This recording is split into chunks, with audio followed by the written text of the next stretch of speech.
Hey guys, welcome back to the channel, and today I'm going to show you how to use Kraken's limit order feature in 2025. It's going to be a quick one. We're not going to waste too much time on this topic. Just going to give you guys a very quick step-by-step guide on how to get this done. So let's get into it. Now the first step is going to be to log into your Kraken account. So go ahead on Kraken's website and log into your account using your email address and your Kraken password. And once that's done, you're going to navigate to the trading page by clicking on the trade tab. So click on the trade tab. It's going to take you to the trading page, and there you can select the market that you wish to trade, such as Bitcoin to euros, or Ethereum to US dollars, whatever it is. Just go ahead and choose the market.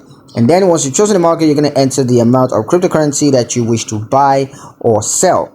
And once that's done, you can set the limit price by entering the price at which you want to buy or sell the cryptocurrency.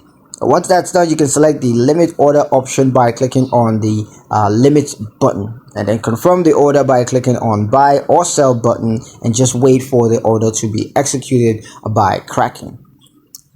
From there on, you can just verify the transaction by checking your Kraken account balance and transaction history to see if that was successful and if you got the money, the cryptocurrencies in your wallet. That's pretty much it on how to use Kraken's limit order feature in 2025. Hope you guys liked the video. Hope you found the information useful enough. If you did, like the video, comment down below, let me know what you thought. Share the video with your friends and subscribe to the channel if you haven't done so already, and I'll see you guys